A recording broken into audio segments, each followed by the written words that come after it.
Muy buenos días, amigos televidentes. Bienvenidos a Primera Hora aquí en CNE Plus en este viernes 23 de septiembre a este espacio que como siempre le llevamos análisis, opinión, entrevistas y también anécdotas, por cierto. El día de hoy les propongo la siguiente agenda. Tendremos a César Paz, ex agente del FBI, al doctor Paul Carrasco, prefecto de la provincia de La Suay, y a John Chiriboga, presidente del 10º Congreso de Responsabilidad Social. Les recordamos, amigos televidentes, que pueden seguir nuestra programación, como siempre y todos los días, en nuestra página web www.cneplus.com.es. Damos entonces de inmediato inicio a Primera Hora. Les había dicho, amigos televidentes, que tengo como invitado a un ex agente del FBI. ¿Qué novedad tiene tener aquí en los estudios de Primera Hora un ex agente del FBI? Bueno, este ex agente del FBI no es cualquier agente. Es ecuatoriano de nacimiento y además compañero mío de colegio, por cierto. César Paz, bienvenido. Qué gusto tenerte acá por el Ecuador luego de tanto tiempo y luego de que casi toda la gente del colegio te ha querido seguir la pista y no te habían encontrado. Ahora explícanos, ¿cómo así por el Ecuador y cómo así permites que te podamos encontrar? Carlos, en primer lugar, muchas gracias por esta oportunidad que me das. Es un placer inmenso estar aquí, verte y reencontrarme con muchos compañeros del colegio. Hace aproximadamente 30 años que salí del país y emprendí una educación superior en los Estados Unidos. Las puertas se abrieron para muchas cosas y una de las cosas que pude empezar y triunfar modestamente fue justamente una carrera con el gobierno federal de los Estados Unidos. Me he perdido, sí, aproximadamente unos 30 años, pero me jubilé el año pasado y ahora estoy en la luz pública, he salido del anonimato. Y ya vamos a hablar del por qué, porque mucha gente dice, bueno, ¿y cómo así esta entrevista? ¿Y cómo así esto que se ha perdido 30 años, que regresa al Ecuador? ¿Qué importancia tiene? Pero ya vamos a hablar de esto. Vamos a hablar sobre César Paz y sus experiencias en el FBI.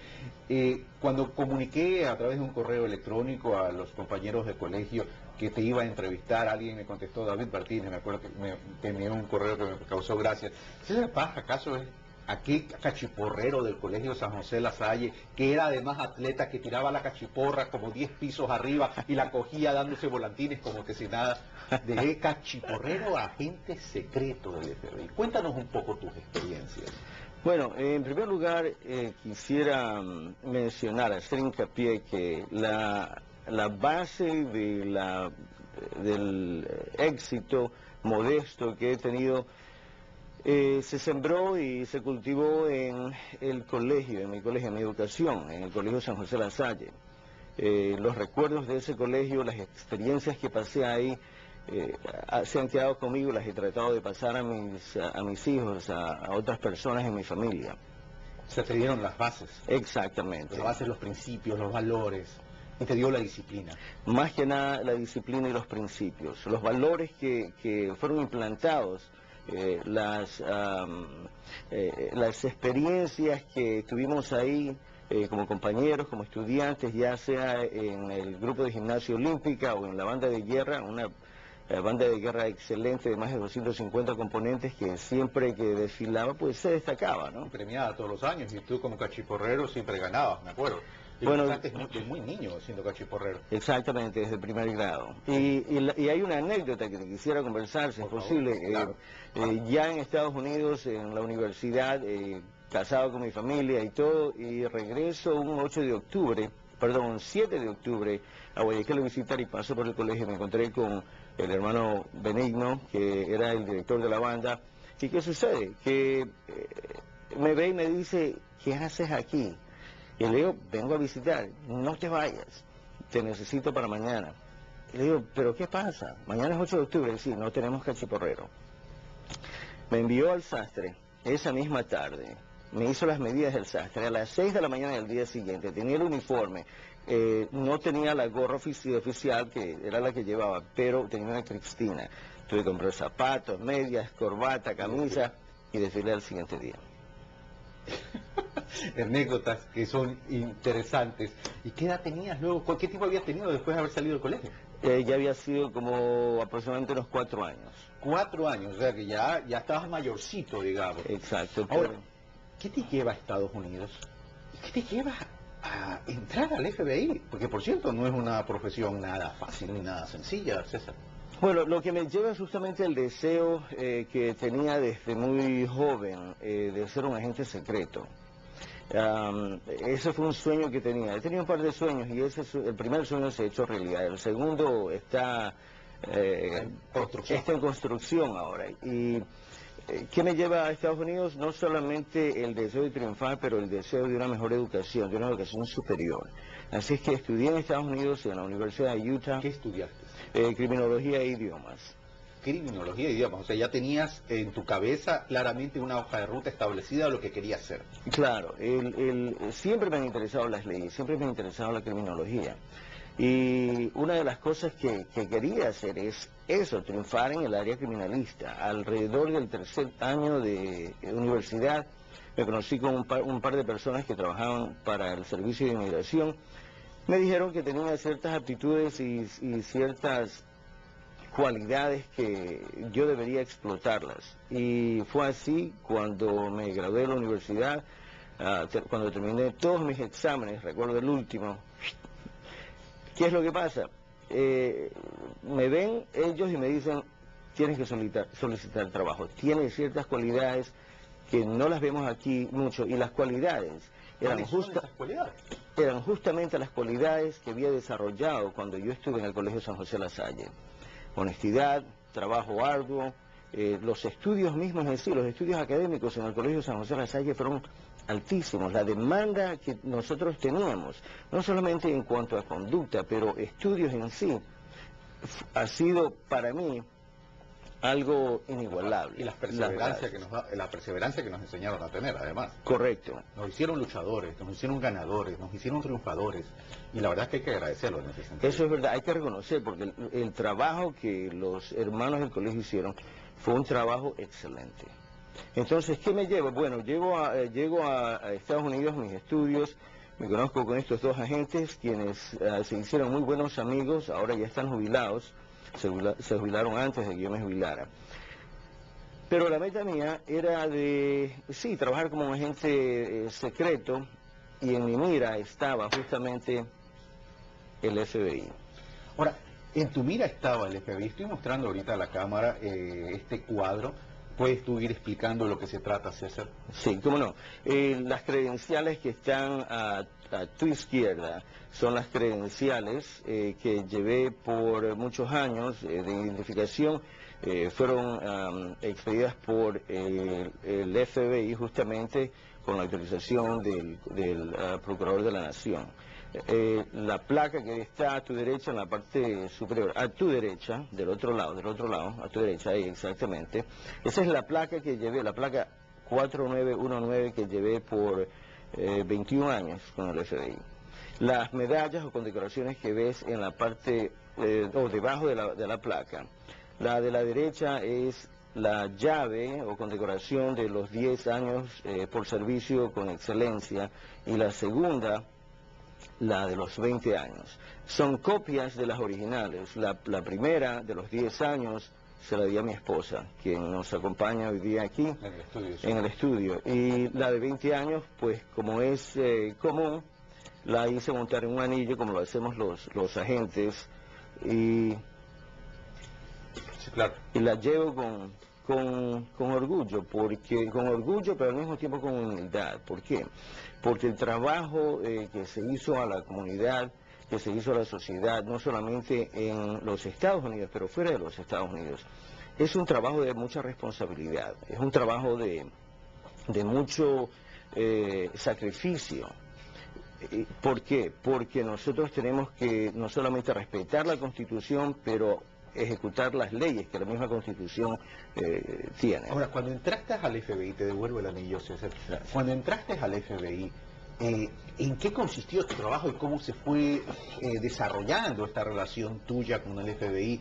Porque además, siendo extranjero, estar en una organización de inteligencia, de investigación, no debe ser nada fácil para alguien que es de otro país y más aún de Sudamérica. Es verdad. Una de las cosas que pensé durante mis estudios universitarios era de que yo tenía que sobresalir en lo que hacía. Tenía que mejorar mi manera de pensar, tenía que mejorar el idioma inglés. Los conocimientos fueron conocimientos básicos que llevé allá a Estados Unidos. Tenía que actuar, tenía que hablar, tenía que poder mezclarme en la sociedad para que la sociedad se sienta cómoda con mi persona. Ahora, al ser otorgado, y debo retroceder un momento porque el primer trabajo que logré fue con el Servicio de Inmigración de los Estados Unidos. Pasé con ellos año y medio.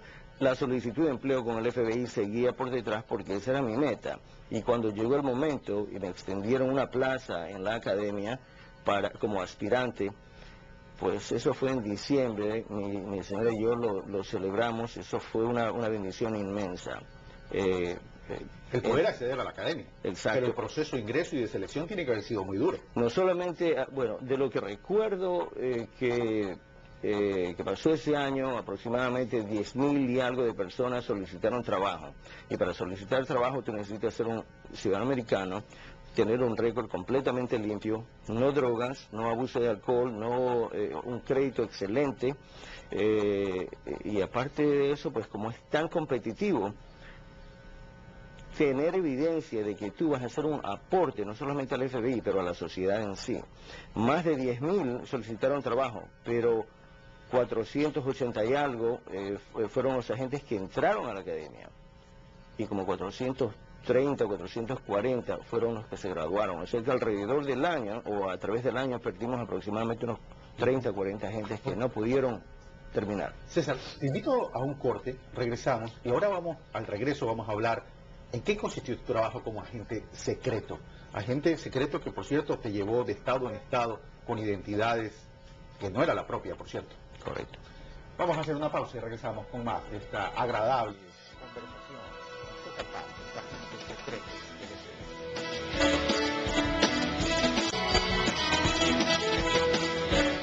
Estamos de vuelta, amigos televidentes. Les recordamos, estamos conversando con César Paz, ex agente secreto del FBI, ecuatoriano de nacimiento, tengo entendido que es americano ya por naturalización, pero en todo caso siempre de esta raíz, y ex compañero de colegio. Claro. César, bueno, hablamos un poco de tus inicios, etcétera, etcétera, en el primer bloque, pero en el momento ya que entras y te consolidas en el FBI, comienzas a ser agente secreto. Estados Unidos, por cierto, y el FBI es muy conocido, y no solo por las películas, sino por todo lo que pasa. El tema de terrorismo, el tema de narcotráfico, etcétera, etcétera, seguramente fueron temas que estuvieron muy cercanos a tu trabajo, a tus trabajos de investigación, etcétera, etcétera. ¿Qué debemos entender como agentes secretos? ¿Agentes infiltrados? Bueno, los agentes del FBI son agentes especiales porque son especializados en ciertas áreas de investigación, criminal. Como agente especial del FBI, pues en mi caso tuve la oportunidad de trabajar una gama de violaciones federales y aparte de eso pude trabajar como un agente encubierto o un agente secreto, infiltrando ciertas organizaciones criminales y terroristas. No cualquiera, ya te dije anteriormente, no cualquiera puede entrar, la entrada es ardua y la academia, el entrenamiento, en cuanto a lo académico se refiere y en cuanto al físico se refiere, entrenamiento de armas, es bastante arduo. Y más también el peso de la familia. Correcto. Porque es riesgo de todos los días. Eso es verdad. Y no solamente con mi agencia o mi ex agencia, pero con todas las agencias mundiales de policíacos, de investigación. En el caso mío, tuve la oportunidad de trabajar como agente encubierto en investigaciones de narcotráfico, narcoterrorismo, terrorismo en sí, tanto doméstico dentro de los Estados Unidos como internacional. La identidad de uno tiene que ser protegida de ciertas maneras y si la agencia o el buró te da la oportunidad de proteger y camuflar tu identidad especialmente cuando haces estos trabajos encubierto. ¿Cómo proteges la identidad? ¿Cambiando el nombre, cambiando el apellido? ¿Cambias de lugar? Claro, hay identidades ficticias que creamos, pero las creamos bajo ciertos parámetros, de modo que nosotros mismos en nuestra mente podamos siempre estar un poco cerca de quiénes somos. Justo con los nombres hacemos juegos de nombre. La residencia nuestra donde hemos vivido siempre ha estado bajo un nombre diferente, un nombre ficticio. Y Pero eso significa que no solo cambia el nombre la gente, sino que también cambia de apellido los nombres las familias. Bueno, más que nada de la gente, las familias en ciertos casos, sí, eso sucede. Y cuando hay alguna amenaza inminente, pues estás en este momento hoy día y en 3 horas estás en un avión dirigiéndote para otro lado con tu familia por razones de seguridad.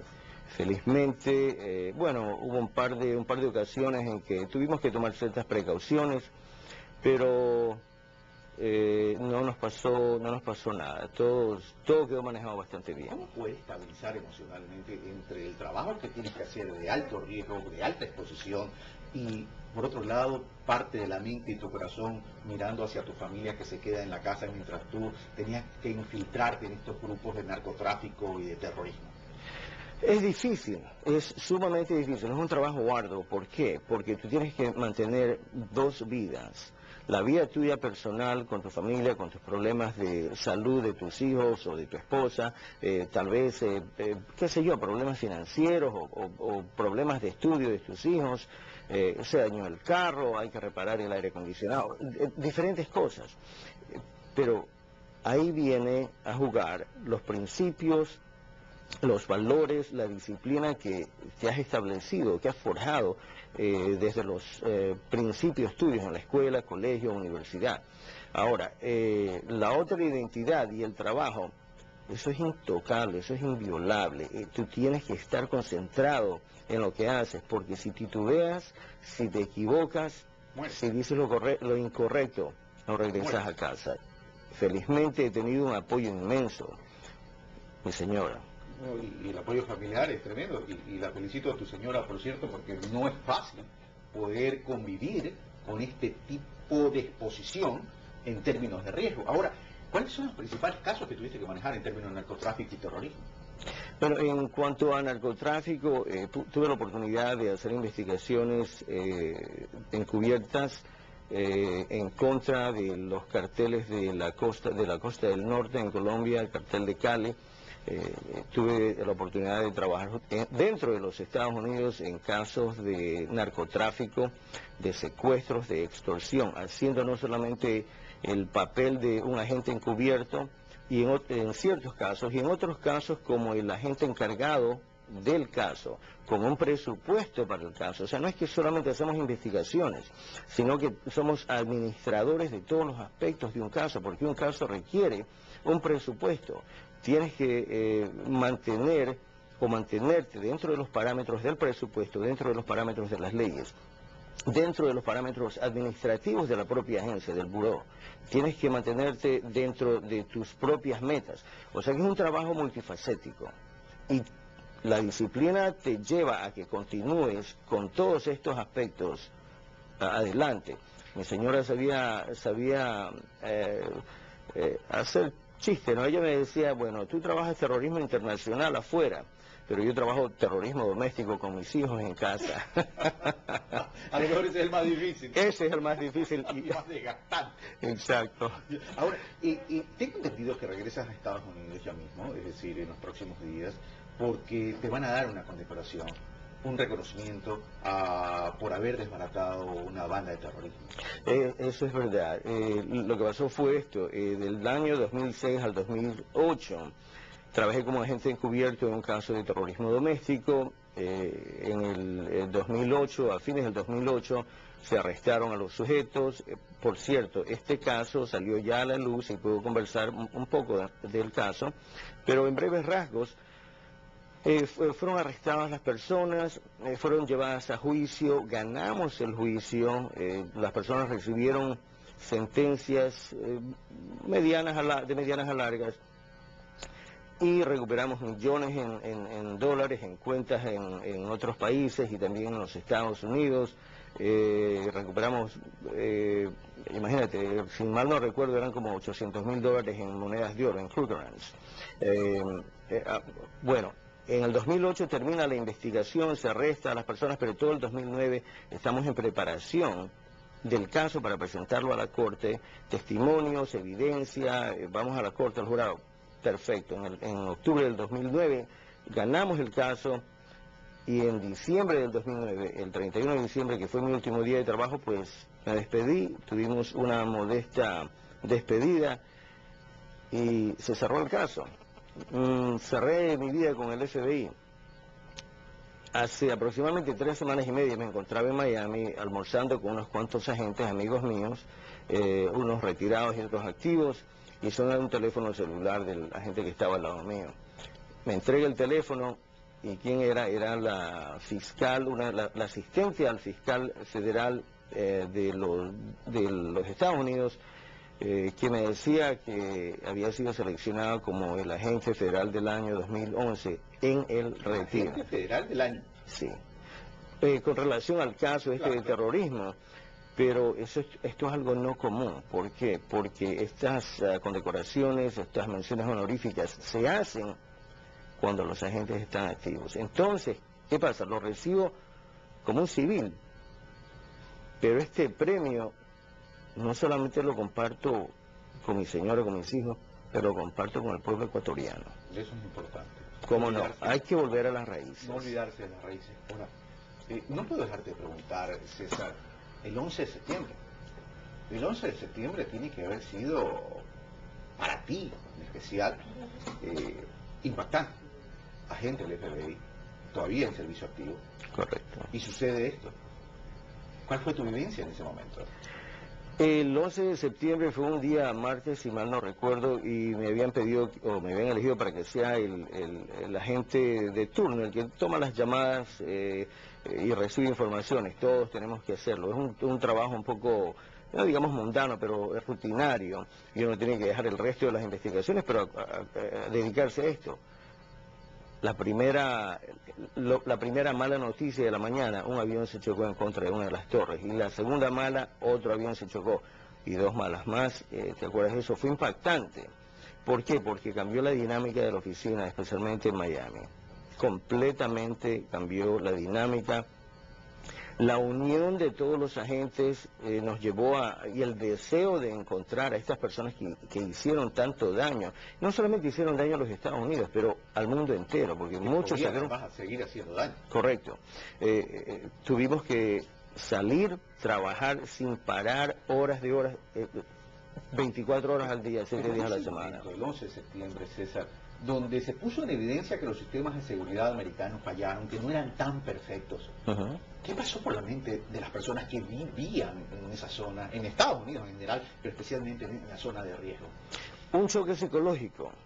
¿Por qué? Porque jamás muchísimos que estaban en escalones más altos en la administración del FBI y de las otras agencias de inteligencia, jamás se esperaban que eso iba a pasar, aunque hubo ciertos agentes que a través de sus iniciativa propia e investigaciones detectaron que había habido un ascenso en el número de estudiantes del Oriente Medio matriculándose con escuelas de aviación. Y hubo uno justamente, el famoso memorándum de Phoenix, de la división de Phoenix del FBI, quien justamente escribió mes y medio antes los resultados de su investigación y lo que él temía que iba a pasar. Desafortunadamente se cumplió antes de que pudieran tomar cartas en el asunto. Me quedan ya pocos minutos, César. Tú hablabas de tus orígenes, hablabas de tus raíces, que siempre es importante volver a las raíces. ¿Qué piensas hacer ahora en esta relación Ecuador? Tu familia es americana, evidentemente no te vas a trasladar, me imagino, totalmente acá, sino que vas a tener una pierna en Estados Unidos y otra pierna en Ecuador. ¿Qué te trae a Guayaquil, al Ecuador? ¿Cuáles son tus proyectos acá? Bueno, el Hay varios proyectos y tengo en asociación con un ex compañero del colegio proyectos para llevar el conocimiento modesto y la experiencia modesta que tengo después de 22 años y medio de servicio, llevarlos a la comunidad, llevarlos al área empresarial, a todos en general. ¿Para qué? Para concientizar, para educar, para sembrar la semilla de la cultura de seguridad. Vamos a hacer justamente una serie de conferencias aquí en Ecuador y en Latinoamérica también. En cuanto no solamente a las experiencias que he tenido, pero más que nada, que el sueño que una persona, que un ecuatoriano simple que salió, como yo, de una familia humilde, que se educó en el Colegio San José de la Salle con esfuerzos, que salió al exterior para conquistar sus sueños, los conquistó modestamente. Otros hay aquí en Ecuador que pueden realizar sus sueños. Eso es lo que yo quiero transmitir. Ser un agente del FBI, estupendo, pero principalmente darles o ponerles la semilla en el corazón de que los sueños sí se pueden hacer realidad. Ecuatorianos pueden triunfar, no solamente aquí en Ecuador, pero en el exterior también. De hecho se lo pone uno. Exactamente. Ahora, en algún momento, además de compartir tus experiencias, tus vivencias con la ciudadanía, con la comunidad, con las empresas en el sector privado, ¿estás pensando seriamente en dar charlas o asesorar sobre el tema de seguridad interna y externa ya a nivel de estados? Bueno, mira, ese tema puede ser considerado, no cerramos la puerta a nadie, pero las experiencias o la experiencia que tengo está ahí, está latente. Lo podría hacer, ¿por qué no? Pero principalmente, una vez más, lo que quiero hacer es llevar productos excelentes que puedan utilizarlos para beneficio propio en todo el ámbito ecuatoriano y en el ámbito latinoamericano. César Paz, muchas gracias. Encantado de haberte tenido aquí en la primera hora de CENICRUZ. César Paz, ex compañero de colegio, ex agente secreto del FBI. Esta entrevista la he querido hacer no solamente por el afecto que le tengo a un ex compañero de colegio que lo conozco de toda una vida, sino porque es el testimonio viviente de lo que cualquier persona puede hacer en el transcurso de su vida. Por lo general, ya a nuestras edades vemos personajes y los vemos en un nivel alto, pero nos olvidamos que comienzan a caminar en el ejercicio de su vida desde muy abajo, y que en ese trayecto, desde muy abajo hasta donde llegan, seguramente han pasado más de un problema y peripecias. De ahí lo importante de las vivencias de César Paz, de compartir con todos nosotros, amigos televidentes, que el que se propone puede hacer realidad su sueño. Como siempre les digo, la clave del éxito y de la felicidad no está en la ausencia de los problemas, sino en la actitud con que se enfrenta la vida. Una pausa, regresamos con Primera Hora, retomando los temas políticos, por cierto. Venimos de inmediato.